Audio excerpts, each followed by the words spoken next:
মাহতাব সমাবেশে নেতারা কি বলছেন জানাবেন সেখানকার বিস্তারিত।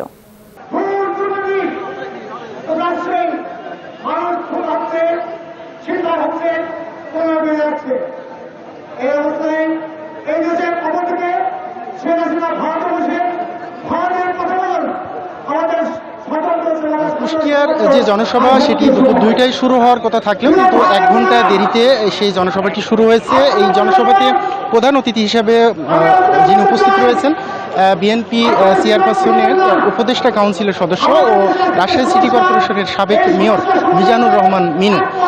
বিএনপির নেতাকর্মীরা যেটি বলছেন যে আসলে আজকের যে সমাবেশ, এই সমাবেশে আসলে নিত্য প্রয়োজনীয় দ্রব্যমূল্যের ঊর্ধ্বগতি, আইন শৃঙ্খলা পরিস্থিতির অবনতির প্রতিবাদে পতিত ফ্যাসিবাদ ও তার দোসরদের নানামুখী ষড়যন্ত্র রুখে দিতে এবং দ্রুত জাতীয় সংসদ নির্বাচনের রোডম্যাপ ঘোষণার দাবিতেই কিন্তু আসলে এই জনসমাবেশ। বিএনপির নেতাকর্মীরা সারাদিনেই আসলে আমি তাদের সাথে কথা বলেছি এবং তাদের বক্তব্য শুনেছি। তারা বলছেন, তাদের বক্তব্য কিন্তু অত্যন্ত পরিষ্কার। তারা বলছেন এদেশের মানুষ এখন সুষ্ঠু ধারার গণতান্ত্রিক চর্চা করতে চায়, জবাবদিহিতামূলক রাজনীতিতে অংশ নিতে চায় এবং মানুষের যে অধিকার, সাধারণ মানুষের যে অধিকার, সেই অধিকার আসলে তারা ফিরে পেতে চায়, যেটি আসলে গত 15-15.5 বছরে কিন্তু সেই অধিকার থেকে তারা বঞ্চিত ছিল। দলীয় নেতাকর্মীরা বলছেন যে আসলে যত দ্রুত সম্ভব অন্তর্বর্তীকালীন সরকারকে এই নির্বাচন, সুষ্ঠু নির্বাচন দিতে হবে এবং এই সুষ্ঠু নির্বাচনের মাধ্যমে সুষ্ঠু ধারার যে গণতান্ত্রিক চর্চা, সেই চর্চা কিন্তু আসলে অব্যাহত রাখতে হবে। পাশাপাশি কিন্তু দলীয় নেতাকর্মীরা বলছেন যে যেহেতু দ্রব্যমূল্যের ঊর্ধ্বগতি সহ অন্যান্য যে সব সমস্যা রয়েছে, সেই সমস্যাটি দ্রুত নিরসন করে সাধারণ মানুষ যাতে স্বস্তিতে বসবাস করতে পারে সেই ব্যবস্থা কিন্তু করতে হবে। এই ছিল আমার কাছে আসলে কুষ্টিয়া থেকে সর্বশেষ। আমি চলে যাচ্ছি নোয়াখালীতে সোহাগের কাছে। সোহাগ,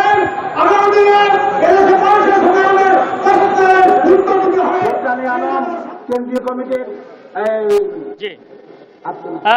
সদস্য, ধন্যবাদ। কেন্দ্রীয় কমিটির সদস্য জানিয়ে রেখেছি নেতৃবৃন্দ জেলা বিএনপির উদ্যোগে নোয়াখালীতে সমাবেশ চলছে, বিশাল আকারে সমাবেশ চলছে। এই জাতীয়তাবাদী দল চট্টগ্রাম সমাবেশে প্রধান অতিথি হিসেবে আমির খসরু মাহমুদ চৌধুরী এবং কেন্দ্রীয় খোকন সহ এখানে কেন্দ্রীয় নেতা এবং স্থানীয় নেতা উপস্থিত আছেন। আমি আপনাকে দেখাই, যদি যেখানে আসলে জেলা থেকে হাজার হাজার নেতা করে এখানে এসেছেন, জড়ো হয়েছেন। এখানে আমি দেখেছি থেকে এই সমাবেশ শুরু, এখনো চলছে সমাবেশে 9টি উপজেলা থেকে নেতা কর্মীরা এখানে হাজার হাজার নেতা কর্মী তারা তারেক রহমানের নির্দেশে এখানে সমাবেশে যোগদান করেছেন। এখানে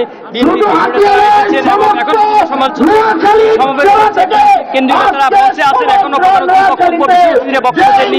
জেলা পর্যায়ের কর্মকর্তা বক্তব্য দিচ্ছেন।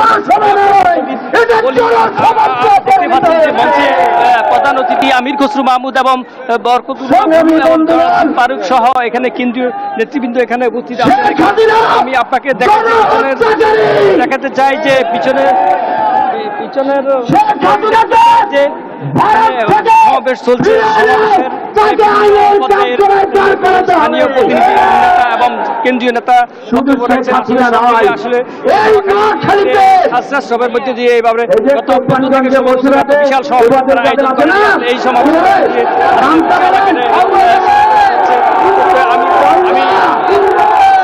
মিলিয়ে আসলে নোয়াখালীতে অত্যন্ত আনন্দঘন পরিবেশে উৎসাহ উদ্দীপনার মধ্যে দিয়ে সমাবেশ। এই ছিল আমার কাছে নোয়াখালী থেকে সর্বশেষ। আমি চলে যাচ্ছি পিরোজপুরে, সেখানে আমাদের আরেক সহকর্মী